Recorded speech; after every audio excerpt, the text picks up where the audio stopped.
இயேசு கிறிஸ்துவின் நாமத்தினாலே இந்த நாளில் வந்திருக்கிற அனைவருக்கும் நன்றி வாழ்த்து தெரிவித்துக் அல்லேலூயா அல்லேலூயா. நம்ம தென்னிந்திய திருச்சபையில் நான் சில இடங்களுக்கு கடந்து போயிருக்கிறேன். கிட்டத்தட்ட 25 வருடமாக இந்த காஞ்சிபுரம் மாவட்டத்தில் நான் ஒரு மிஷனரியாகவும் ஒரு ஊழியக்காரராகவும் பணியாற்றிருக்கிறேன். அல்லேலூயா அல்லேலூயா. இப்படி என்னுடைய ஊழியர் பாதையில் பார்க்கும்போது அருமையான இந்த கட்டவக்கத்தில் அருமையான ஐயா அவர்கள் உபதேச ஐயா அவர்கள் ஒரு மாலையை போட்டு இன்றைக்கு எனக்கு வரவேற்பு கொடுத்திருக்கிறார். அல்லேலூயா அல்லேலூயா. ரொம்ப நன்றி. இதை நாம் கவனிக்கும் போது கூர்ந்து நாம் பார்க்கும் போது ராஜஸ்தானில் நான் திருவார்த்தைகளுக்காக கருடைய வார்த்தையை கொண்டு போவதற்காக கடந்து போனேன். அப்போ போகும்போது அங்க இருக்கிற சர்ச்சில் நல்ல ஒரு மாலை போட்டு இதே போல ஒரு மாலை போட்டு எனக்கு வரவேற்பு கொடுத்தார்கள். அது நான் பெருத்த மகிழ்ச்சியா இருக்கிறது. அல்லேலூயா. இப்படிப்பட்ட காரியங்களை நான் நினைவுகூர்ந்தேன். கர்த்தர் நிச்சயமாகவே என் தேவனுக்கு நான் நன்றி செலுத்துகிறேன். இப்போது நாம் ஜெபித்து விட்டு அது மட்டுமல்ல, ஒரு குறிப்பிட்ட 2001 2002 நான் இங்கே சிஎஸ்சி மருத்துவமனையில் பணியாற்றும் போது என்னுடைய அன்பின் ஒரு அப்பா போல இருக்கிற விஸ்வநாத ஐயா அவர்கள் என் எடுத்து ஊழியத்தில் பயன்படுத்துவார். ஐயாவுக்கு இயேசு கிறிஸ்துவின் நாமத்தினால நன்றி வாழ்த்து தெரிவித்துக் கொள்கிறேன். அல்லேலூயா அல்லேலூயா. அம்மாவும் அப்பா ஐயாவும் என்னை ரொம்ப ஒரு செல்ல பிள்ளை போல என்னை பார்த்துக் கொள்வார்கள். தன் குடும்பத்தில் ஒருவராய் என்னை ஏற்றுக்கொண்டு அரவணைப்பார்கள். சில பொருட்களையும் எங்கள் வீட்டுக்கு கொடுப்பார்கள். அதை நான் நினைவுகூறுவேன். அல்லேலூயா. இப்படிப்பட்ட ஒரு ஆசீர்வாதத்தை பெற்றுக்கொண்ட நான் இந்த நாளில் நம்முடைய கட்டவக்க திருச்சபையில் அழைப்பு கொடுத்த அனைவருக்கும் இயேசு கிறிஸ்துவின் நாமத்தினால நன்றி வாழ்த்து தெரிவித்துக் கொள்கிறேன். அல்லேலூயா. நாம் ஜெபித்து விட்டு தேவ சமூகத்தில் கடந்து போகலாம். எல்லாரும் கண்ண மூடலாம்.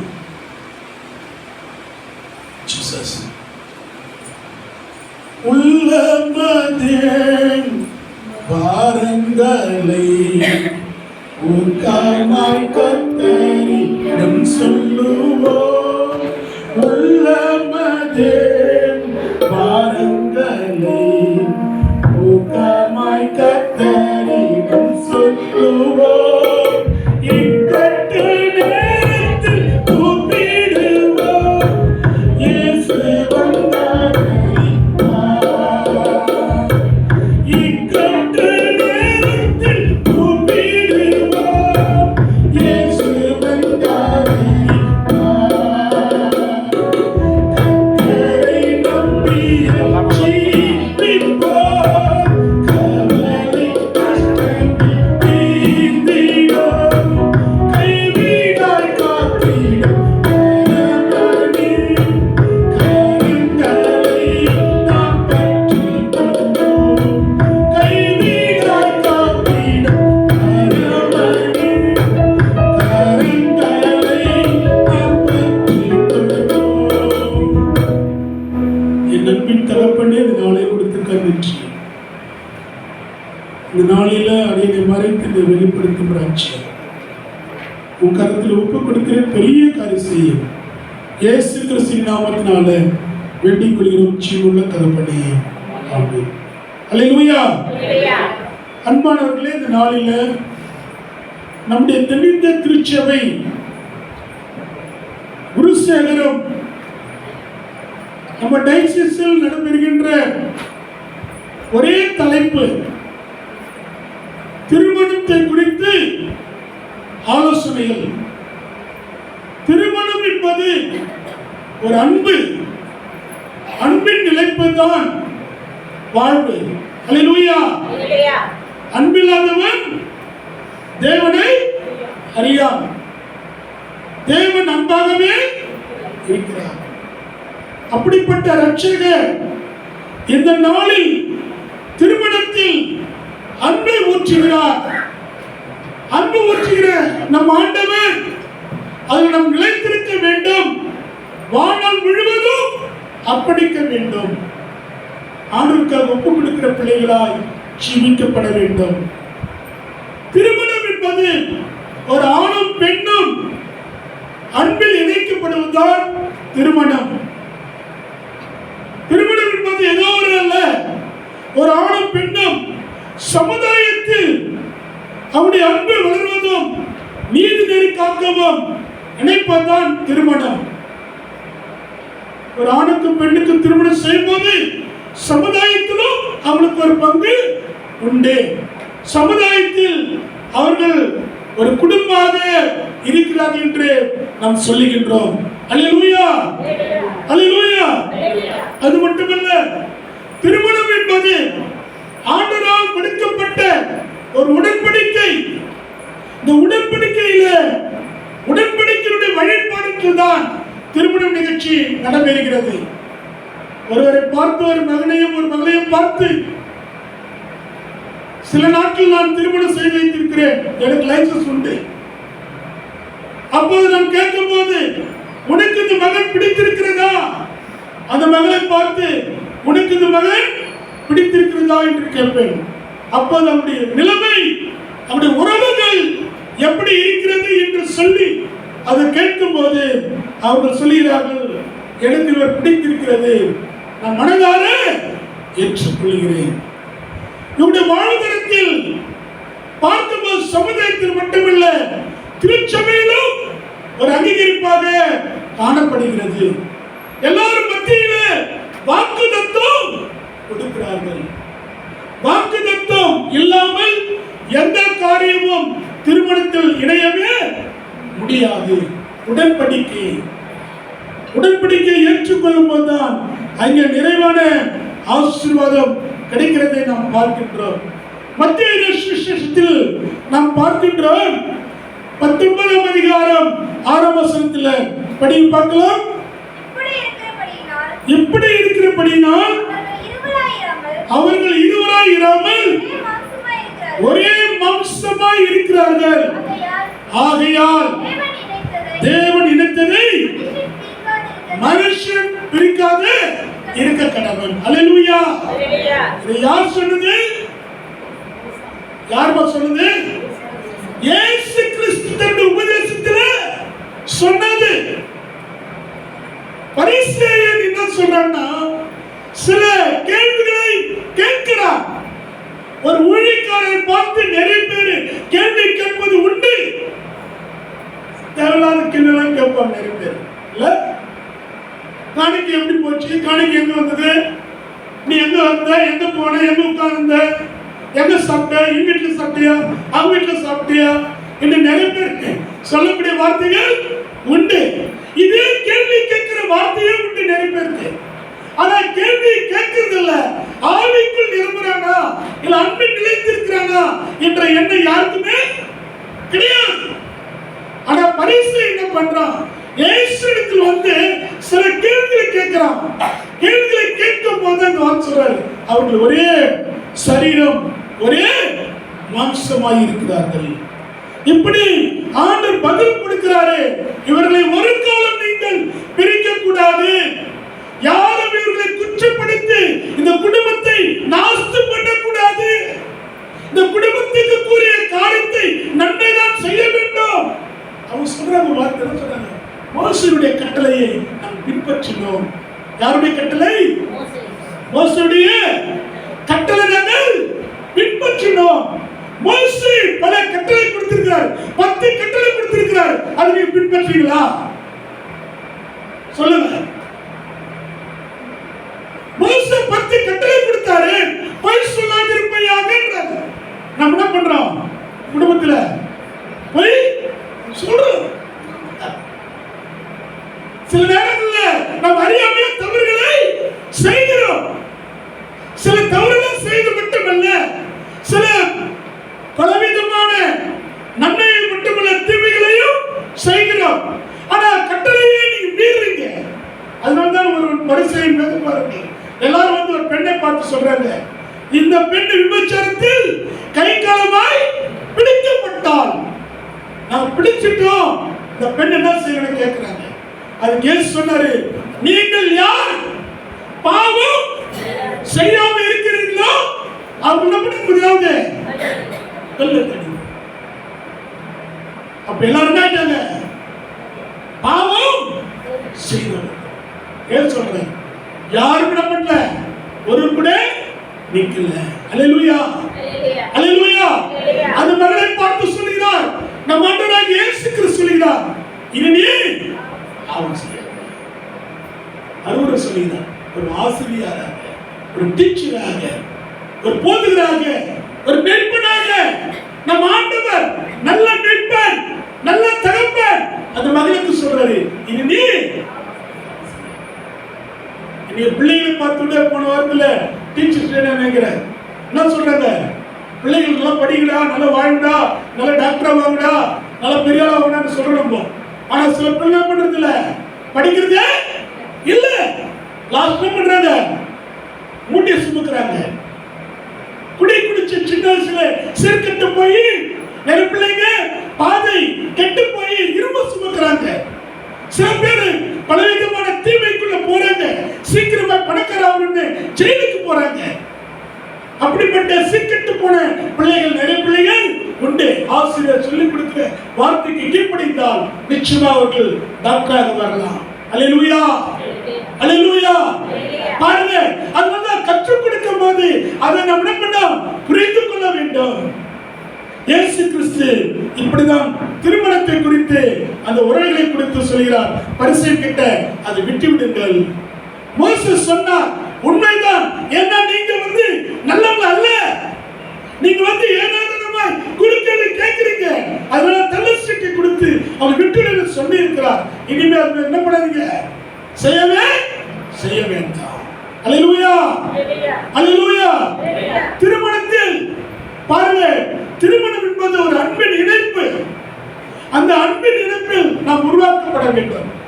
இணைப்பதாக, ஆசீர்வதிக்கப்பட்ட பிள்ளைகளாக நாம் காணப்பட வேண்டும். ஆதியாகமம் புத்தகம் 29ஆம் அதிகாரத்தில் 1ஆம் வசனத்தை பார்க்கலாம். ஆதியாகமம் 29ஆம் அதிகாரம்.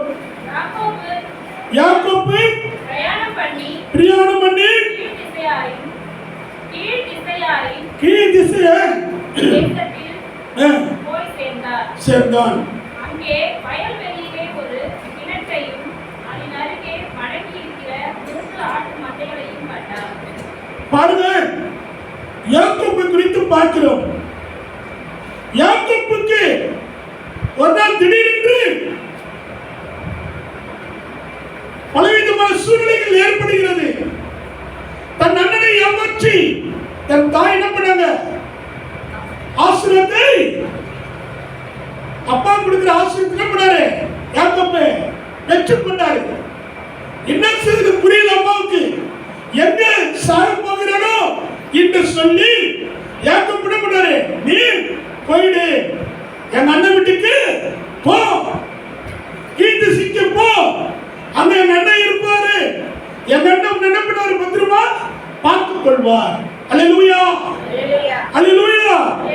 அங்க பாரு, யாக்கோபுக்கு தன் மகனை, அதான் யாக்கோபு ரெபெக்காளுக்கு தன் மகனை எப்படியாவது அண்ணனுடைய குடும்பத்தில் ஒரு பிள்ளையை, ஒரு மகள் என்ன பண்றோம், திருமணம் செய்து கொடுக்க வேண்டும் என்று சொல்லி அனுப்புகிறார்கள். ராகேலுக்காக யாக்கோபு என்ன பண்ணான், எத்தனை வருஷம் ஆடில வைத்திருந்தான், 7 வருஷம் அன்பின் நிமித்தமாய். தன் மாமா பார்த்து கேட்கிறார், லாபான் தானே யாக்கோபுடைய மாமா, சொல்லுங்க, ரெபெக்காளுக்கு யாரு அண்ணன். அந்த உறவு ஆபிரகாம் கீழ் திசைக்கு போங்க, என் மகனுக்கு ஈசாக்கு என்ன பண்ணுங்க, ஒரு பெண்ணு தேர்ந்தெடுக்க சொன்னாரு. அதே போல லாபானுடைய சகோதரி ரெபெக்காள் என்ன பண்றாங்க, ஈசாக்குக்கு பெண் எடுக்கிறாங்க. அங்க சட்டத்திட்டங்கள்லாம் நியமிக்கப்படுது. அந்த ஒரு உறவை ஏற்படுத்துகிறார். அல்லேலூயா, அல்லேலூயா. அவர் தகப்பன் என்ன சொன்னாரு, இது கடவுளால் வந்த காரியம். இது யாரால் வந்தது, கர்த்தரால் வந்த காரியம். நீங்க என் மகளை கூட்டிக் கொண்டு போங்க. அல்லேலூயா, அல்லேலூயா. அந்த அன்பின் நிமித்தமா குடும்பம் ஒழுங்கான குடும்பம், ஆசீர்வதிக்கப்பட்ட குடும்பம், என் அப்பா அம்மா ஆசீர்வதிக்கப்பட்டவர்கள் என்று சொல்லி தன் மகனை அனுப்புகிறார். அனுப்புவுடனே அங்க என்ன நடக்கிறது? ராகேலுக்காக 7 வருடம் காத்திருக்கிறார். அல்லேலூயா. இன்றைக்கு நிறைய பேருடைய வாழ்வில், நம்முடைய வாழ்க்கையில் பார்க்கும் போது அந்த அன்பின் நிமித்தமா இன்றைக்கு நான் இந்த மகளை திருமணம் செய்து கொள்ள வேண்டும் என்று சொல்லி வயது கூட பார்க்காமல் நிறைய பேர் என்ன பண்றாங்க? திருமணம் செய்து கொள்கிறார்கள். தன்னுடைய உறவில, தன்னுடைய குடும்ப காரியத்துல அப்படி உறவுகளை ஏற்றுக்கொள்ளும் போது கர்த்தர் நிச்சயமாவே அந்த குடும்பத்தை என்ன பண்ணாரு? ஆசீர்வதிக்கிறாரு. இப்படிப்பட்ட ஆசீர்வாதத்தை நாம் பெற்றுக்கொள்ள வேண்டும். ஆண்டவருக்காக ஒப்பு கொடுக்கிற பிள்ளைகளால் வாழ வேண்டும். திருமணம் என்பது அன்பில் நிலைத்திருக்கும், அன்பின் இணைய சட்டத்துக்குள்ள நம்மளை ஒழுங்காக வலுப்படுத்துகிறது. அன்பானவர்களே, திருமணம் என்பது ஒரு புதிய உறவுக்குள்ள கொண்டு போகிறது. எப்படின்னு பார்க்கும்போது எபிரேயர் 13ஆம் அதிகாரம் 1ஆம் வசனத்துல படி பார்க்கலாம். எபிரேயர் 13ஆம் அதிகாரம் 1ஆம் வசனம். சகோதர சிநேகம் நிலைத்திருக்க கடவது, அந்நியரை உபசரிக்க மறவாதிருங்கள். அதனாலே சிலர் அறியாமல் தேவ தூதர்களை உபசரிப்பார்கள். அல்லேலூயா. சகோதர சிநேகம் நிலைத்திருக்க வேண்டும். பாருங்க, ஒரு புதிய உறவை ஆண்டவர் ஏற்படுத்துகிறார். திருமணத்தில் சில இடங்களில் பணியாற்றும் போது அங்க சகோதரர்களுக்குள்ள ஒரு உறவை ஏற்படுத்துகிறார்கள். அங்கே அறியாமலேயே அவன் குடும்பத்தில் திருமண நிகழ்ச்சிகளை நடப்பிக்கிறதை நாம் பார்க்கின்றோம். சிநேகிதர்களை நிலைத்திருக்கும் போது, அவர்களுக்குள்ள நம் அன்பாய் செயல்படும் போது நம்முடைய வாழ்க்கையில அநேக விதமான ஆசீர்வாதத்தை பெற்றுக் கொள்கிறோம். நிறைய பேருடைய வாழ்க்கையில நிறைய பேருக்கு சில காரியங்களை கொடுக்கும் போது அங்கனாவது ஒரு தேவ தூதர்களுக்கு நாம் என்ன பண்றோம்? உபசரிக்கிறோம். மனசார மற்றவர்களுக்கு நம்ம அள்ளி கொடுக்கும் போது, மனதார நம்ம மற்றவர்களுக்கு பல உணவுகளோ தின்பண்டங்களோ மற்ற காரியங்கள் செயல்படும் போது கர்த்தர் நிச்சயம் என்ன பண்ண ஆசீர்வாதமாய் வைத்துக் கொள்வார். அது நிமித்தமாய் அன்பு நிலைத்திருக்கிறது. அது நிமித்தமாய் நம்ம உபசரிக்கின்ற நேரங்களில் அன்பு நிலைத்திருக்கிறது. அது வாழ்நாள் முழுவதும் ஆசீர்வாதமாய் காணப்படுகிறது. அல்லேலூயா, அல்லேலூயா. போன 2 வாரத்துக்கு முன்னாடி புரிசில ஒரு வீட்டு டெடிகேஷனுக்காக போயிருந்தேன். அங்க போகும்போது அங்க நிகழ்ச்சியில 1000 அம்மா இதை பார்த்து நீங்களே டெடிகேஷன் பண்ணுங்க என்று சொன்னாங்க. எனக்கு ரொம்ப சந்தோஷமா இருந்தது. அப்போது நான் அது வீட்டுக்கு அடிக்கால் வைத்தது நான் தான். வாஸ்கால் வைக்கும் போது நான் தான் வைத்தேன். அதை வீட்டை டெடிகேஷன் பண்ணும்போது என்னையே கர்த்தர் பண்ணாரு, ஆசீர்வாதத்தோட செயல்பட்டார். அல்லேலூயா, அல்லேலூயா. அப்போது நான் 1000 அம்மாவோடு கூட நான் பேசும்போது 1000 அம்மா சொன்னார்கள், ஐயா நீங்க எங்கிருந்து வருகிறீர்கள் கேட்டார்கள்.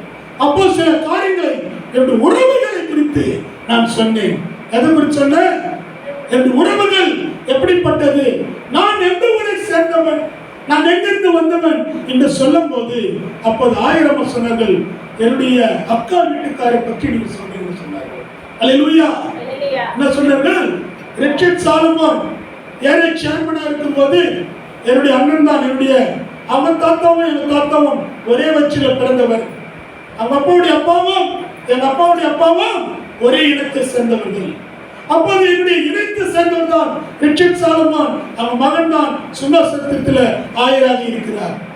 இந்த பார்க்கும்போது அந்த உறவுகள் தான் என்னுடைய அக்கா இருக்கிறார்கள் என்று சொன்னார்கள்.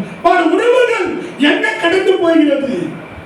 தேவனுடைய பிள்ளைகளை அன்பு நிமித்தமாய், அன்பு ஐக்கியத்தின் நிமித்தமாய் உறவுகளை கர்த்தர் வல்லமையாக வழிநடத்தி கொண்டு போகிறார். அல்லேலூயா. நானே நல்ல மேய்ப்பன். நல்ல மேய்ப்பன் தன் ஆடுகளுக்காக ஜீவனையே கொடுக்கிறார். அது மட்டுமல்ல, நானே மெய்யான திராட்சை செடி. அல்லேலூயா. நல்லா கவனிக்கணும். நான் தான் மெய்யான திராட்சை செடி, நீங்கெல்லாம் கொடிகள். நான் திராட்சை செடியா இருக்கிறேன், நான் மரமா இருக்கிறேன், நான் கடவுளா இருக்கிறேன், நான் மீட்புடா இருக்கிறேன், நான் திருப்புடா இருக்கிறேன். நீங்கெல்லாம் கொடிகளா இருக்கணும். நீங்கெல்லாம் கனி கொடுக்கிற மரமா இருக்கணும். உலகம் முழுவதும் சுற்றி நீங்கள் கனி கொடுக்கணும். உறவுகளை மேன்மைப்படுத்தணும். கிறிஸ்துக்குள்ள எல்லாரும் ஒரே உறவுகள் தான். எல்லாரும் பாகுபாடுறது கிடையாது.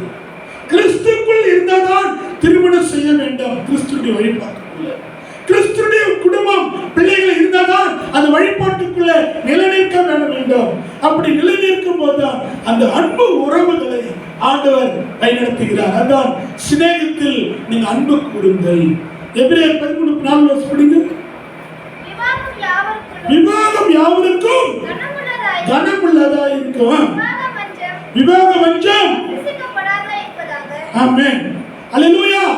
விவாகம் என்பது ஒரு கணம், ஒரு ஆசீர்வதிக்கப்பட்டது, ஒரு பெரிதான gift, ஒரு உறவை, ஒரு புதிதான ஒரு அன்பு நிலைத்திருக்கிறது. விவாகம் பண்ணிட்டு உடனே விட்டு கூடாது. விவாகம் பண்ணிட்டு நான் திருமணம் செய்து கொண்டேன், 2 பிள்ளை பெற்றெடுத்தேன், 2 பெண் பிள்ளை பெற்றெடுத்தேன், இனி இந்த மகள் எனக்கு வேண்டாம் என்று சொல்லவே கூடாது. இன்னைக்கு நிறைய பேர் பெற்றெடுத்துட்டு காலங்கள் கடந்து போய் என்ன பண்றாங்க? சில பேர் தவறான முறையில பல சிந்தனையில செயல்படுகிறார்கள். நான் அநேக பிசாசுகளை காரியங்களை கர்த்தர் எனக்கு ஓட்டக்கூடிய ஒரு கிஃப்ட் கொடுத்திருக்கிறார். ஒரு நாளில ஒரு கிராமத்துல ஒரு பிசாசு ஓட்டுவதற்காக எனக்கு அழைப்பு கொடுத்தார்கள். அப்போது அந்த பிசாசு ஓட்டுவதற்காக நான் போயிருந்தேன். 2 நாள் 3 நாள் செபித்து விட்டு ஆண்டுடைய சமூகத்தில் ஒப்பு கொடுத்துட்டு, ஆண்டவரே இது எப்படிப்பட்ட ஒரு அசுத்தாவி தெரியல, எப்படியாவது அதை நான் முறியடிக்க வேண்டும், எனக்கு வல்லமை தாரும், மகிமை தாரும் என்று சொல்லி உபவாசத்தில் காத்திருந்து செபிக்கும்படி நான் போயிருந்தேன். அந்த மகளுக்காக உட்கார்ந்து வீட்டில் உட்கார்ந்து ஜெபித்துக் கொண்டிருக்கிறேன். ஜெபிக்கும் போது அந்த மகள் கண்ணை திறந்துனே இருந்தாங்க. என்னடா நம்ம ஜெபிக்கிறோம் பாட்டு பாடும்போது என்ன பண்ண பிசாசு என்ன பண்ணோம்? ஆடும். இல்லைன்னா ஏதாவது ஒரு சிம்டம்ஸ் தெரியும், ஏதாவது ஒரு அந்த மகளுடைய ஒரு மாற்றங்கள் தெரியும். ஆனா அந்த பிசாசு என்ன பண்ணல, எதுவுமே ஆடல. 2 வாரமா கூப்பிட்டுக்கிறாங்க, எங்கெங்கயோ கூட்டிட்டு போறோம், எங்கெங்கயோ செயல்படுறோம். ஆனா அந்த ஆவி என்ன பண்ணல, போகவே போல. நீங்க தான் வரணும் கூப்பிட்டாங்க. அப்போ நான் போயிட்டு அந்த மகளுக்காக ஜெபிக்கிறேன். அந்த ஆவியில எதுவுமே என்னப்பா இது 2 நாள் உபவாசம் இருந்து காத்திருந்து வந்து நான் என்னப்பா பண்றது சாப்பாடு சொல்லிட்டு ஜெபம் பண்ணிட்டு ஆண்டவர் நோக்கி பார்க்கிறேன். பார்த்து நான் சோஷியல் ஒர்க் படிச்சிருக்கிறேன். அதாவது MSWல சேரிட்டியினுடைய வெல்ஃபேர் என்ற ஒரு கேரியர் அது நான் படிச்சிருக்கேன். ஃபர்ஸ்ட் லிஸ்ட் பண்ணதுல MSW முடிச்சிருக்கேன், PG முடிச்சிருக்கேன். அப்போது நான் சில காரியங்களை குறித்து அந்த மகளிடத்துல ஜபம்லாம் முடிச்சுட்டு என்னை ஜெபம் பண்ணி கொடுக்கும்போது மகளை கூட்டிட்டு வர சொன்னார். கூட்டிட்டு முன்னாடி உட்கார வச்சுட்டு அந்த மகளிடத்துல சில கேள்விகளை கேட்டேன். ஏம்மா உனக்கு எதனா கவலைகள், பாரங்கள், வேதனைகள் உண்டா? உனக்குள்ள நண்டிலட்டு ஏதாவது ஒரு பழக்கங்கள் உண்டா என்று கேட்டேன்.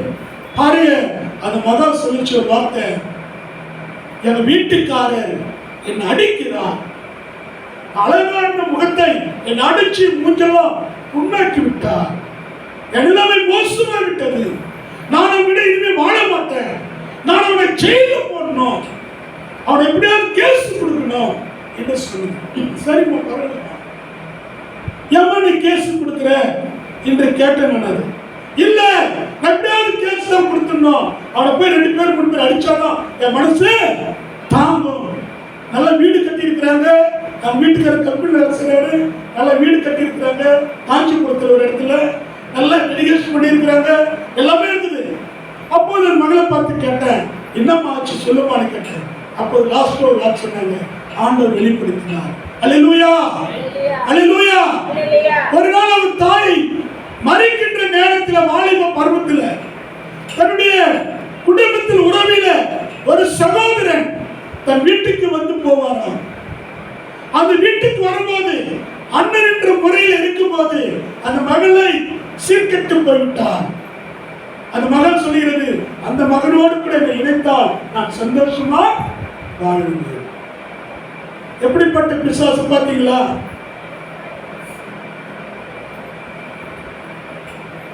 இந்த மகனை விட்டு விட்டு நான் அந்த மகனோடு கூட இருந்தால் நான் எப்படி வாழ்வேன்? சந்தோஷமா? அந்த ஆவி நல்லா கவனித்து பாருங்க, சிந்தனை புரியுது.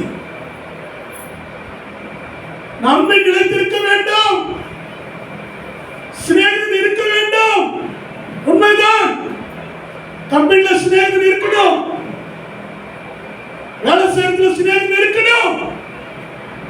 ஆனா தவறான வாழ்க்கையில வாழவே. அப்ப அந்த மகளுக்கு அந்த மகன் லோன் போட்டு வீடு கட்டி, புதிதாக வீடு கட்டி எல்லாம் பண்ணிட்டு எப்பத்தாலும் செல் பண்ணல, உணர்த்து கூட தொடர்பு வச்சிருந்தா சும்மா இருப்பான வீட்டுக்காரன்.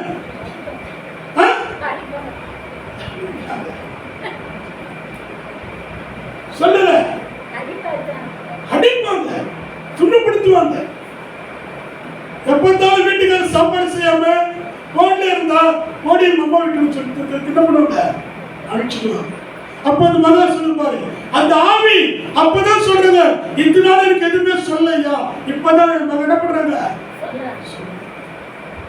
அல்லேலூயா, அல்லேலூயா, சொல்லுங்க அல்லேலூயா. அப்படிப்பட்ட ஆவி உள்ளவர்களாய் நீங்க இராதபடி, திருமணம் என்பது ஒரு கணம் வராது. திருமணம் என்பது பிள்ளைகள் பெற்றெடுத்து நல்ல கனி கொடுக்கிற மரங்களை போல இருக்க வேண்டும். நல்ல ஆசீர்வதிக்கப்பட்ட பிள்ளைகளா இருக்க வேண்டும். கனிகளை கொடுத்து நல்ல பழங்களை ருசி பார்க்க வேண்டும். பிள்ளைகள் சம்பாதிக்கும் போது ஆசீர்வாதமா பெற்றுக்கொள்ள வேண்டும். என் பசங்க நல்ல இன்ஜினியரா இருக்கிறாங்க, என் பிள்ளைங்க ஐடிஐல இருக்கிறாங்க, என் பிள்ளை நல்ல கவர்மெண்ட் ஜாப்ல இருக்கிறாரு, என் மகன் நல்லா இருக்கிறாங்க, என் மகன் கொடுத்த இடத்துல தன் வீட்டுக்காரை விட்டுடாதபடி ஆசீர்வாதமா இருக்கிறாங்க. அந்த எண்ணத்தோட வாழ வேண்டும். நான் ஒன்றில்லாதவன், தாயின் தகப்பனை இழந்தவன். என் பிள்ளைகளை எப்படியாவது நான் வளர்க்கணும். நான் படிப்பது கூட பணம் இல்லை எனக்கு. ஹாஸ்டல்ல படிச்சு வளர்ந்தேன். யார் சாப்பாடு கொடுப்பாங்க கூட ஒரு காலகட்டத்தில் வாழ்ந்து வந்தோம் நான். அப்படிப்பட்ட சூழ்நிலை வேத புத்தகம் தான் என்னை தூக்கி எடுத்தது. அல்லேலூயா. வேதத்தை நீ மறக்க கூடாது. வேதத்தை மறந்தால் நான் உன்னை, என்னை பல பேர் பலவிதமாக சொல்லுகிறார்கள். நான் பிஷப்புக்கு ஆர்டினேஷன் கொடுத்தவன். நான் பல மக்களுக்கு செயல்பட்டவன். 3000 பேருக்கு திருவிருந்து ஒரே நேரத்தில் ஒரே நாளில் கொடுத்தவன் நான். கடவுள் என்ன எப்படி அமைச்சகத்துக்குள்ள நடத்தி கொண்டு போகிறார். அல்லேலூயா. பாருங்க, என்னுடைய பிள்ளைகள் டாக்டராக 2 பேரும் டாக்டர் கோர்ஸ்ல, அதாவது எம்பிபிஎஸ் இல்ல பிஓடி என்ற பட்டம் கொடுக்கும்போது டாக்டர் என்று கொடுப்பார்கள். அந்த டாக்டர் கோர்ஸ்ல பிள்ளைகள் 2 பிள்ளைகள் படித்திருக்கிறார்கள். 2 மகள். ஒரு மகள் முடித்து விட்டது, ஒரு மகள் எஸ்ஆர்எம்ல படித்துக் கொண்டிருக்கிறார்கள். ஏன் சொல்றேன்னா, நம்முடைய பிள்ளைகள் கனி கொடுக்கிற பிள்ளைகளாய் வாழ வேண்டும். நம்ம பாவத்துக்குள் போட்டு பாவத்துக்கு அடிமையாக போய்விட்டோம்னா நம்ம பிள்ளையுடைய வாழ்க்கையில நம்ம வாழ்ந்தது பிரயோஜனமே கிடையாது. அன்பு இருக்கணும். தவறான வாழ்க்கையில போய்விட்டோம்னா பிள்ளைகள் சீர்கிட்டு போய்விடுவார்கள். அந்த 11ஆம் வசனத்துல 13 அதிகாரத்தில் 4 வசனத்தை நல்லா படிச்சு பாருங்க. அங்க சொல்லப்பட்டிருக்கிறது, படிக்க பார்க்க முடியும். விவாகம் யாருக்குள்ள கனவுள்ளோம், விவாகம் மஞ்சம் அசுத்தப்படாது இருப்பதாக, வேசி கல்லறையும் விபச்சாரக்காரரையும் தேவன் நியாயம். புருஷனை விட்டுட்டு விபச்சாரம் பண்ணது, தீமையான வாழ்க்கையில போவது, பாவத்துக்குட்பட்டு போவது. நான் ஆந்திரா பகுதியில் ஒரு பெரிய மீட்டிங் வைத்தேன். அப்போது எனக்குள்ள ஒரு தாகம், HIV பேஷண்ட்களுக்காக மீட்டிங் வைக்கும்போது நிறைய வாலிப பிள்ளைகள், நிறைய வாலிப பெண் பிள்ளைகள் எல்லாரும் வந்திருந்தார்கள். அப்போது இவர்களை பார்த்து சொன்ன அந்த ஆர்கனைசேஷன் கொண்டவரை பார்த்து சொன்ன வார்த்தை, இவர்களெல்லாம் யார் கேட்டார். இவர்களெல்லாம் HIV பிடிக்கப்பட்டு வியாதினால் பாதிக்கப்பட்டவங்க. தன்னுடைய குடும்பத்தில் நிறைய பேர் காத்து சிக்கிக்கொண்டு, தன் கணவர் தவறான வாழ்க்கையில் போகிறது, தன் மனைவி தவறான வாழ்க்கையில் போகிறவர்கள் இவர்கள் தான் என்று சொன்னார்கள். இவர்களை பார்த்து சில பேர் கேள்வி கேட்கும் போது, நாங்கள் எங்கேயுமே வேலை செய்யவே முடியாது. ஏன்னா எங்களுக்கு வந்து வியாதி, எங்களுக்கு வந்து பிரச்சனைகள், எங்களுக்கு வந்து போராட்டங்கள், எங்களுக்கு வந்து சஞ்சலங்கள், இந்த விபச்சாரத்தினால்தான் எங்க குழப்பம் ஓடிக்கொண்டிருக்கிறது. நாம் என்ன செய்வதுன்னு தெரியல. அப்போது எனக்குள்ள ரொம்ப கவலைகள், பாரங்கள், வேதனைகள், சஞ்சலங்கள் ஏற்பட்டது. அருமையானவர்களே, பல இடங்களில் கடந்து போகும்போது இந்த சமுதாயத்தை குறித்து நான் பல இடங்கள் சுற்றி திரிந்து வருகிறேன். 4 காடு மலை பகுதியில் ஒரு கிராமம் இருக்கிறது. 28 குடும்பம், 30 குடும்பம் இருக்கிறது. அந்த கிராமத்துக்கு போனால் எல்லா எஸ்டி மக்கள் தான் இருக்கிறார்கள். வருடத்துக்கோ 2 வருடத்துக்கு ஒரு முறை போய் அந்த கிராமத்துக்கு ஏதாவது என்னால் முடிந்து உதவி செய்வேன். நீங்க கூட வரணும், அந்த கிராமத்துக்கு கூட்டிட்டு போவேன். பங்காரப்பாளையத்தில் பழமேரி பக்கத்தில் பழமேரிக்கும் பங்காரப்பாளையத்துக்கும் இடையில சந்தில ஒரு 5 கிலோமீட்டர் டிஸ்டன்ஸ்ல உள்ள போனால் ஒரு 5 கிலோமீட்டர் டிஸ்டன்ஸ். அப்பெல்லாம் நாங்கள் போகும்போது வழி கூட இருக்காது, சாதாரண ஒரு வழி தான் போனோம், டூல தான் போக முடியும். அங்க போனால் 5-6 மணிக்குள்ள வெளியே வந்துடணும். 6 மணிக்கு போனால் அங்க பலவிதமான பாதிப்புகள் ஏற்படும். ஆனா இப்போது நல்ல ரோடு போட்டு இருக்கிறாங்க அரசாங்கத்தில். அல்லேலூயா, அல்லேலூயா. பாருங்க, இப்படி உண்மையான திருமணத்துல, உண்மையான விவாதத்துல, உண்மையான கணத்துல நம்ம அதை மதித்து வாழ வேண்டும். சமுதாயத்துல நாம் நிலைத்திருக்க வேண்டும். பாருங்க, ஆலோசனை படி பார்க்கலாம். அதனால நாம் தைரியம் கொண்டு, கர்த்தர் எனக்கு சகாயர், நான் பயப்பட, மனுஷன் எனக்கு என்ன செய்வான், நல்ல முடிவெடுக்கணும். நாம் புதிய உறவுக்குள்ளே கடந்து போகும்போது, புதிய ஆசிரியத்தை பெற்றுக் கொள்ளும் போது நாம் தைரியமாக இருக்கணும். வாழ்க்கையில கடவுள், குடும்பத்தை கடவுள் தான் நடத்துகிறார். ஒரு குடும்பத்தை ஏற்படுத்துகிறாரு கடவுள், தேவன். ஒரு குடும்பத்தை உருவாக்கினவர் அவர்தான். ஆதாமும் ஏவாளையும் உண்டாக்கினது யாரு? அவர்தான். அவர்தான் குடும்பத்தை முதல் உருவாக்குகிறார். அதனால நம்ம பயப்படவே கூடாது, கலங்கக்கூடாது, வேதனைப்படக்கூடாது, துக்கப்படக்கூடாது, எதுக்கும் சஞ்சலப்படவே கூடாது. நம்ம தைரியமாக இருக்கணும். எனக்காக யாவையும் செய்து, கஞ்சி கூட குடிங்க, கூழ் குடிங்க, சும்மா பெட்ல படுக்க தரணும் படுத்து. நான் பெரிய பெரிய படுத்திருக்கிற பெரிய பெட்டு, 5 ஸ்டார் ஹோட்டல்ல தங்கி இருக்கிற பெரிய ஹோட்டல்ல தங்கி இருக்கிறேன். சாதாரண தரையிலையும் படுத்திருப்பேன். இப்படி சாதாரண படுத்திருப்பேன். பெரிய ஹோட்டலையும் தங்குவேன், சிறிய ஹோட்டலையும் தங்குவேன், சாதாரண தரையிலையும் படுப்பேன். காரணம் என்ன? அந்த நேரம் தகுந்தபடி, அந்த நிமிஷம் தகுந்தபடி நம்ம என்ன பண்ணோம்? மாத்தி அல்லேலூயா, அல்லேலூயா. பாருங்க, அப்படி வாழும்போது தான் கர்த்தர் நிச்சயமாகவே நம்ம என்ன பண்ணுவாரு?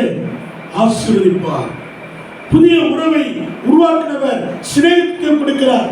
தீமையான சிநேகத்தில் போகாதபடி, குடி போதில போகாதபடி இன்றைக்கு பெண்கள் கூட குடிக்கிறாங்க, சிகரெட் அடிக்கிறாங்க, பீடி பிடிக்கிறாங்க, பலவிதமான தவறான வாழ்க்கையில வாழ்ந்து கொண்டிருக்கிறாங்க.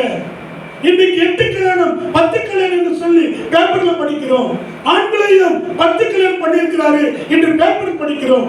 திருமணம் என்பது ஒரு புனிதமானது. அந்த உறவு என்பது ஒரு புனிதமானது. வாழ்நாள் முழுவதும், வாழ்விலும் தாழ்விலும், சுகத்திலும் சுகவீனத்திலும், மரணம் உன்னை பிரிக்கும் வரை அந்த உறவை வைத்துக் கொள்ள வேண்டும். அதான் லைஃப். அதை மனதில் வைத்துக் கொள்ள வேண்டும். அதனால்தான் ஆதியாகம புத்தகத்தில் 18ஆம் அதிகாரம் 1ஆம் வசனத்தில் எப்படி பார்க்கலாம்? பின்பு கர்த்தர் மம்ரேயின் சமபூமியில் அவனுக்கு தரிசனமானார். அவர் பகலிலே உஷ்ண வேளையில் என்ன பண்ண வாசல் கூட வாசல்ல உட்கார்ந்து கொண்டிருந்தார். பாருங்க, ஆபிரகாமும் சாராளும் எத்தனை என்ன பண்ணிப்பாங்க? ஜெபம் பண்ணிப்பாங்க. என்ன ஜெபம்? ஆண்டவரே, எனக்கு இத்தனை வயசு ஆகிவிட்டது, எனக்கு குழந்தை பாக்கியம் கிடைக்க வேண்டும், என் மனைவிக்கு பெண்களுடைய அது என்னாச்சு, அது முடிந்து விட்டது, என்ன பண்ண தெரியல, என் நிலைமை மோசமாகிவிட்டது, நீ கொடுப்ப. என்ன பைபிள் சொல்லப்படுது? உண்மையுள்ள மனுஷன் பரிபூர்ண ஆசீர்வாதத்தை பெறுவார். அல்லேலூயா, அல்லேலூயா. ஆபிரகாம் உண்மையா இருந்தாரு, கடவுளுடைய அழைப்புக்கு உண்மையா இருந்தாரு, கடவுளுடைய தரிசனத்துக்கு உண்மையா இருந்தாரு. அப்படிப்பட்ட உண்மையான மனுஷனுடைய வாழ்வில் 3 பேர் ஒரு சமமான பூமியில மம்ரோவின் அந்த இடத்துல நிற்கிறார்கள். ஆபிரகாம் பார்க்கிறார்.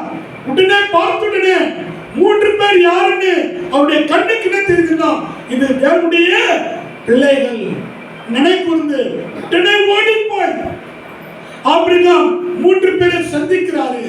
சந்தித்து, ஐயா கொஞ்சம் இருங்கள், ஐயா கொஞ்சம் இருங்கள். கடவுள் உணர்த்துகிறார், நம் கடவுள் உணர்த்துகிறார். தேவன், நம் கடவுள் உண்மையாகவே நம்மோடு இருக்கிற தேவனா இருக்கிறார். உள்ளத்தில் இருவினால் வாய் பேசும். அதாவது உணர்த்தும் போது நம்மளால் முடிந்தவரை உதவி செய்ய வேண்டும். ஆனா கடவுள் ஆபிரகாமோடு கூட உறவு வைத்ததினால உணர்த்தினார். உடனே ஓடினார். கொஞ்சம் நில்லுன்னு சொல்லி கால்களை கழுவினார். அல்லேலூயா. கால்களை கழுவி என்ன பண்ணாரு? தண்ணீரை முறைப்படி பார்க்கும் போது யூதர்கள் ஒரு வீட்டுக்கு போகும்போது அவன் கால்களை கழுவாங்களாம். என்ன பண்ணுவாங்க? வீட்டுக்கு வர உறவினர்கள் என்ன பண்ணுவாங்க? கால்களை கழுவாங்க. கால்களை கழுவதுக்கு அடையாளம். உடனே நான் அன்போடு வர இருக்கிறேன், உபசரிக்கிறேன். உங்களுக்கு என்ன வேணும் நான் கொடுக்கிறேன். எத்தனை நாளாவது நீங்க தங்கலாம். இன்னைக்கு மாமனார் மாமியார், இன்னைக்கு உறவினர்கள் யாராவது இருந்தா அண்ணன் வீட்டுல தம்பி வீட்டுல என்ன பண்றோம்? இவங்க எப்பதான் போவாங்க? அன்பு தளர்ந்து போய்விட்டது.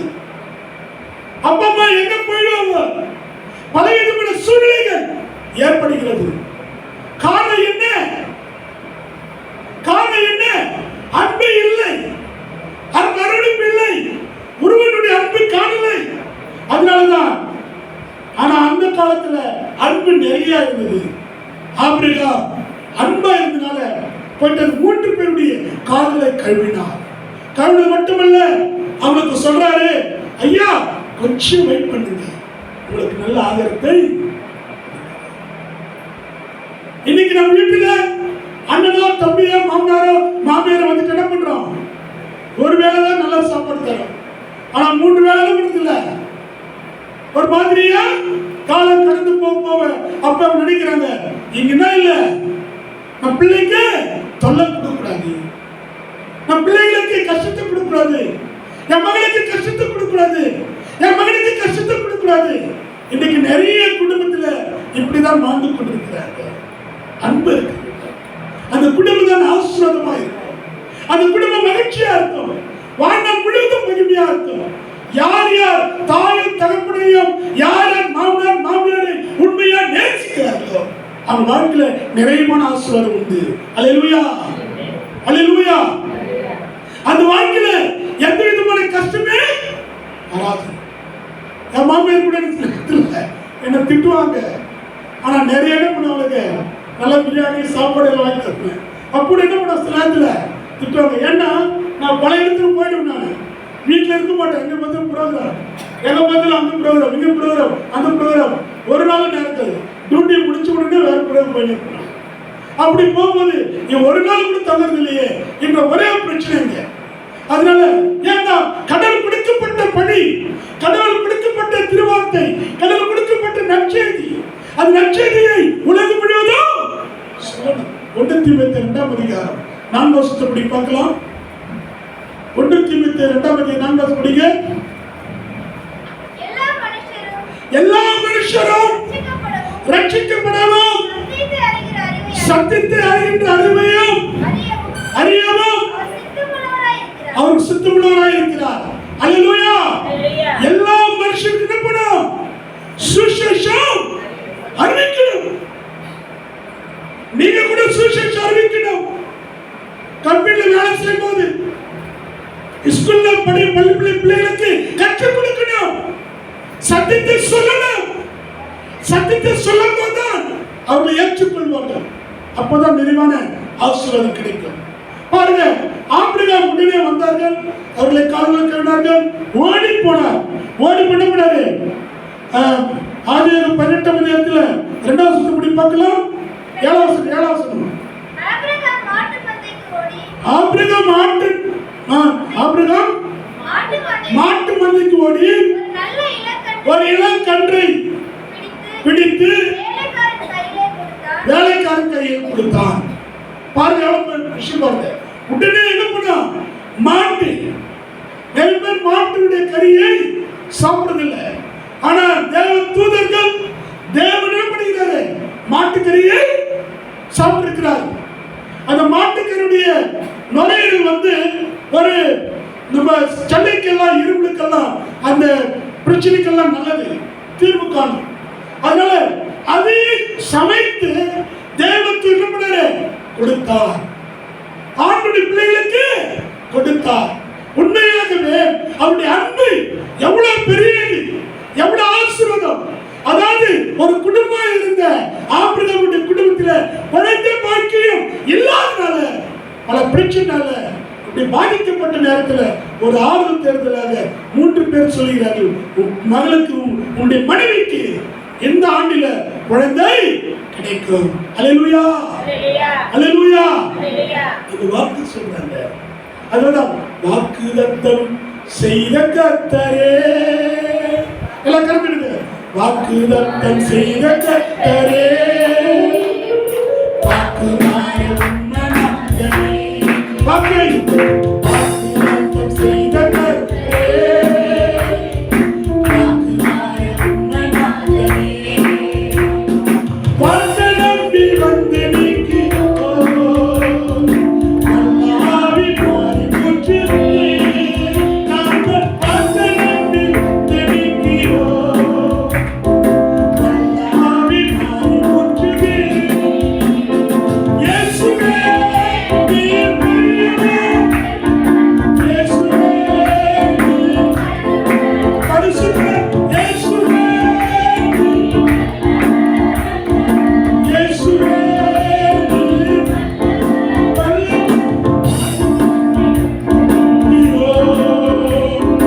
அல்லாவி மாறி போற்றுவே. அல்லேலூயா. வாக்குதத்தம் வல்லாவி வாக்குதத்தம் செய்தார். ஆபிரகாம் குடும்பத்துக்கு திருமணமாகி 2 பேர் இணைந்து குழந்தை பாக்கியம் இல்லாமல் எத்தனை ஆண்டுகள் கடந்து கொண்டார். ஆனா கர்த்தர் குழந்தை பாக்கியத்தை கொடுத்தார். அல்லேலூயா. அதன் பேர் தான் ஈசாக்கு. அல்லேலூயா, அல்லேலூயா. பாருங்க, ஒரு காலகட்டத்தில் எங்க மருத்துவமனைக்கு ஆந்திரா பகுதியிலிருந்து ஒரு மகன் வந்திருந்தாங்க, கேன்சர் பேஷண்ட். அந்த மகன் பார்க்கும்போது நான் மகனுக்காக செலுப்பேன்.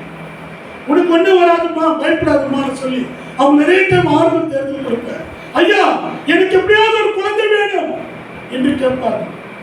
நான் சொன்னேன், ஒரு நாள் கர்த்தர் நிச்சயமாவே உனக்கு குழந்தை கொடுப்பார், நீ பயப்படாதுன்னு சொல்லுவேன். 3 முறை கர்ப்பத்தரித்து குழந்தை நாட்சி நிலைமை மோசமாய் போய்விட்டது, கலைந்து விட்டது. என்ன செய்தது தெரியல. 4 முறை கண்ணீரோடு அழறாங்க. அப்போ நான் சொன்னேன், இந்த முறை கட்டாயமா கர்த்தர் குழந்தை கொடுப்பார், இதை பாருங்க என்று சொல்லி செபித்தேன். அல்லேலூயா, அல்லேலூயா.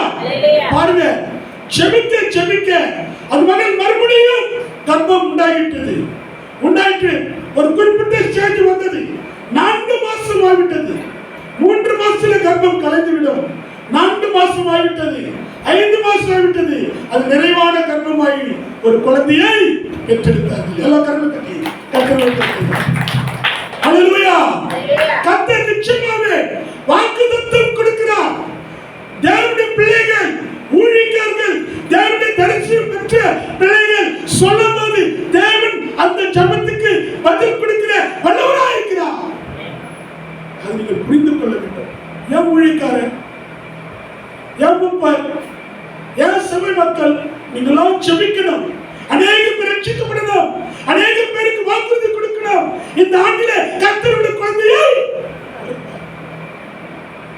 எங்க டிபார்ட்மெண்ட்ல அப்படிதான் ஒருவர் சொன்னார். எனக்கு அண்ணன் 3 முறை என்னுடைய குழந்தை மனைவிக்கு கர்ப்பம் கலைந்து விட்டது, நான் என்ன செய்யணும்னு தெரியல, எப்படியாவது நீ ஜெபம் பண்ணுங்க, குழந்தை எனக்கு வேணும், இனிமே குழந்தை கிடைக்கிறது எனக்கு ரொம்ப கடினம் சொல்லிட்டார். அப்ப மகளை பார்த்து சொன்னேன், இந்த முறை கத்தர் குழந்தையை கொடுப்பா இப்போன்னு சொன்னேன். நான் போகும்போதெல்லாம் 2 வீலர் ஓட்டும் போதெல்லாம் இயேசுவே அது மகன் பேரை சொல்லி ஜெபிப்பேன், எப்படியாவது குழந்தை பாக்கியத்தை கொண்டு சொல்லுவேன். அந்த மகன் ஒரு வாக்குறுதி கொடுத்தார். ஆனா என் குழந்தை கொடுத்த உடனே நல்லா காணிக்கை கொடுக்கிறேன். நான் சொன்ன காணிக்கை எனக்கு வேண்டாம், கர்த்தர் உனக்கு என்ன சொல்றாரு செய்ய சொன்னேன். ஹல்லேலூயா, ஹல்லேலூயா. அப்போது ஆண்டவர் மறுபடியும் கர்ப்பத்தை அந்த மகளுக்கு கொடுத்தார். குழந்தை பிறந்தது, ஆசீர்வாதமாய் பெற்றெடுத்தார். எப்ப பார்த்தா எங்க கூட்டிட்டு போற அந்த குழந்தைய வேற எத்தனை என்ன பண்ற முட்டடிக்க கண்ணீரோடு விதிக்கிறவன் நம்ம கண்ணீர் விட்டு ஜெபம் பண்ணி குழந்தையை பெற்றெடுக்க முடியும் செய்யறோம். ஆனா என்ன பண்றாங்க,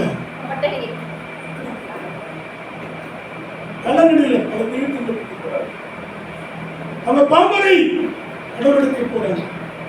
அப்போ எனக்கு ரொம்ப வேதனை. முடிச்சுட்டு கேட்டார், அண்ணா உனக்கு என்ன வேணும்னு கேட்டார்.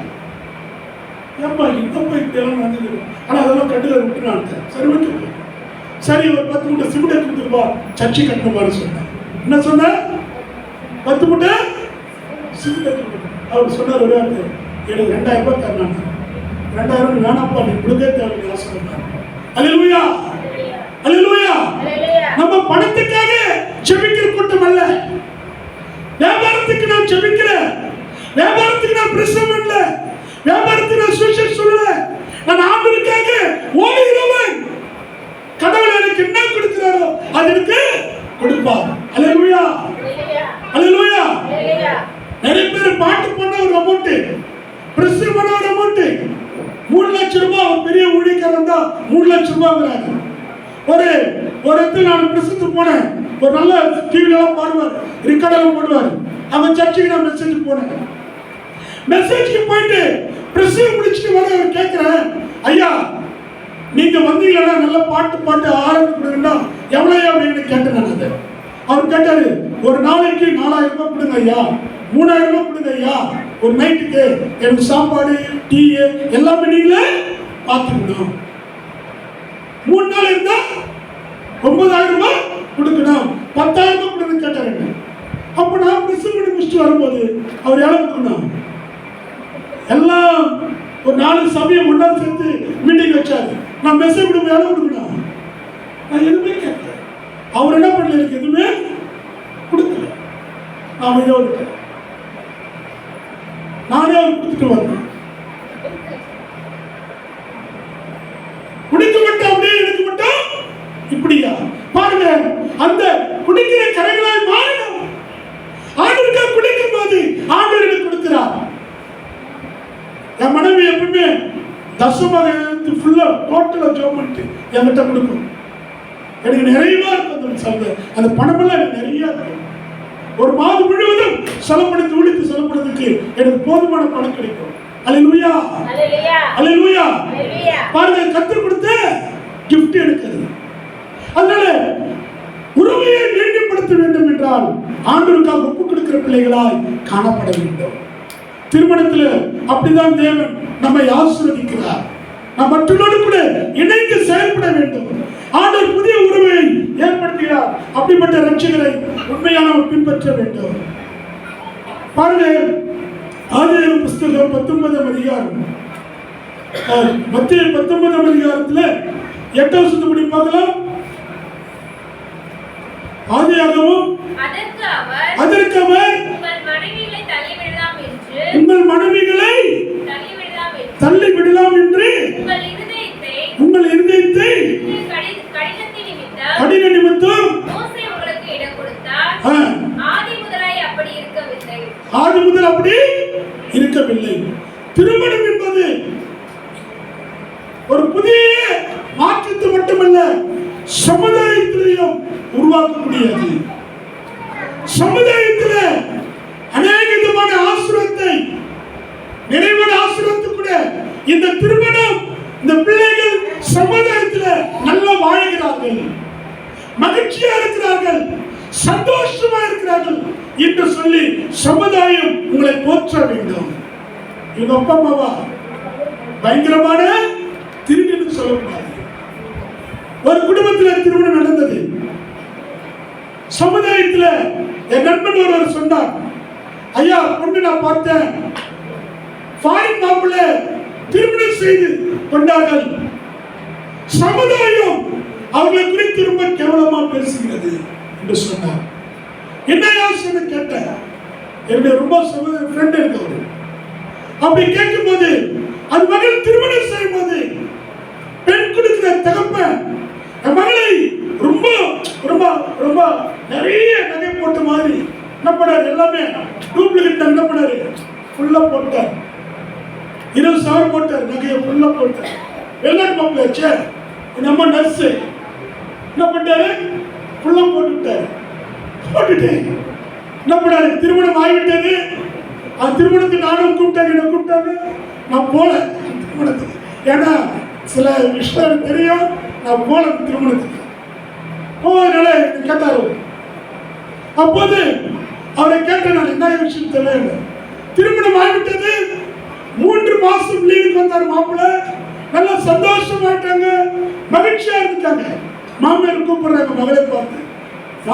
அந்த அம்மா நர்ஸு, மருமகளே அப்பா அம்மா போட்ட நகையை கொடுங்க, நம்ம என்ன பண்ணலாம், பாதுகாப்பா வைக்கலாம்னு சொன்னாங்க. வைக்கும் போது மகன் என்ன படிச்சிருமா, ஓடு போய் ஹாஸ்பிட்டல் உட்காந்து ஓட அழுது. என்னம்மா அழுகிற, எதுக்குமா அழுகிற, வீட்டுக்காரர் எங்களுக்கு குறை வைத்தாரா சொல்லுமான்னு கேட்க. வீட்டுக்காரர் வெளிநாட்டுக்கு போறதுனால உனக்கு பயமா, நீயும் நர்ஸா இருக்கிற, நீயும் வெளிநாட்டுக்கு போவ, பயப்படாம சொல்றாங்க. இல்ல அத்தை, எங்க அப்பா போட்டது அத்தனை நகையும் ஒரு டூப்ளிகேட் நகையா இருக்கு. என்னாச்சு, டூப்ளிகேட் நகையா இருக்கிறது, நான் என்ன செய்வேன் என்ன அழுதாங்க. அப்பதான் அவங்களுக்குள்ள ஒரு அண்டர்ஸ்டாண்டிங் ஆகிட்டது. சரி பரவாயில்ல, நான் மனதார இந்த மகளை திருமணம் செய்து கொண்டேன், இனி இந்த மகளுக்கு எந்த தொல்லையும் கொடுக்க கூடாது, அப்படிப்பட்ட ஏமாற்றி திருமணம் செய்யக்கூடாது, இருக்கிறது இருக்கிறபடியே சொல்லணும். நான் திருமணம் செய்யும் போது என் மனைவி இவ்வளவு நகை போடுன்னு ஒரு கால் நான் சொன்னது கிடையாது. இவ்வளவு நகை போடு, என்ன போட்டேன்னு கூட தெரியாது. ஆனா என் மனம் சொல்லிச்சு, உனக்கு 15,000 நகை போடணும். அல்லேலூயா. பாருங்க, இப்படிப்பட்ட ஒரு ஆசீர்வாதத்தை சமுதாயத்தில் அதை ஒரு பெரிதாய் நினைக்க கூடாது. நம்ம கிட்ட இருக்கிறது திருமணம் செய்வது, பெண் பார்க்கும் போதும் பெண்ணை ஆண் வீட்டுக்காரன் அதாவது மாப்பிள்ளை வீட்டுக்காரன் ஒருமித்து உறவை வைத்துக் கொண்டு நாம் ஆசீர்வாதமாய் காணப்பட வேண்டும். அப்படிப்பட்ட அவர்கள் ஒரே சரீரம் ஒரே மாம்சமாய் இருக்கிறார்கள். மனுஷன் ஒரு காலம் பிரிக்காதிருக்க கடவுள் என்று சொல்லி கடவுள் சமுதாயத்தில் ஒரு புதிய மாற்றத்தை கொடுக்கிற வல்லவராக இருக்கிறார். இன்றைக்கும் நாம் கூட ஒருவேளை நம் குடும்பத்தில் ஆணோ பெண்ணோ திருமணம் நடந்திருக்க கூடும் என்றால் ஒருவருக்கொருவர் ஐக்கியத்தோடு கூட அன்பின் நிமித்தமாக எது விதமான குறைபாடு இல்லாதபடி சமுதாயத்தில் வாழ்வோம். கர்த்தர் நம்மை ஆசீர்வதிப்பார். கர்த்தர் தாமே திருவசனத்தை மகிமையாக நடத்துவாராக. ஆமென். ஜெபம் செய்வோம். என் அன்பின் தகப்பனே, நாளை கொடுத்து கண்டேன். திருமணம் என்பது ஒரு உறவு, திருமணம் என்பது ஒரு அன்பு, திருமணம் என்பது ஒரு வாழ்க்கையை ஒப்பு கொடுக்கிற கடவுள் கொடுக்கப்பட்ட ஒரு காரியம் ஏற்படுத்தின காரியம். இந்த நாளில தென்னிந்திய திருச்சபையில இதை குறித்து நாங்கள் தியானம் செய்தோம். அடையை மரத்தில் பேசினேன். இந்த நாளை நீர் ஆசீர்வதியும். வந்தவர்கள் வீணா திரும்பி போகாதபடி நிறைவான ஆசீர்வாதத்தோடு கூட போகும்படி உதவி செய்யும். இதை கேட்கிற ஒவ்வொரு உள்ளங்களிலும் இந்த கிருபையுடைய கரத்தை நீட்டி ஆசீர்வதியும். குடும்பத்தில் எந்த விதமான பாகுபாடுகள், எந்த விதமான பிரச்சனைகள், எந்த விதமான போராட்டங்கள் இல்லாதபடி குடும்பத்தை நீர் ஏற்படுத்தினேன். நல்ல கனிகள், நல்ல காய்கள், நல்ல பழம் செடிகள் நல்ல வளரும்படி உதவி செய்யும். அப்படி செய்வதற்காக ஸ்தோத்திரம். யாருக்காவது குழந்தை பாக்கியம் இல்லை என்றார், ஆண்டவரே குழந்தை பாக்கியத்தை கொடுக்கும்படி உதவி செய்யும். நீ செய்வதற்காக ஸ்தோத்திரம். பெரிய காரியம் செய்யும். இயேசு கிறிஸ்து நாமத்தினால கேட்கிறோம். ஜீவனுள்ள தகப்பனே, ஆமென். God bless you. Thank you.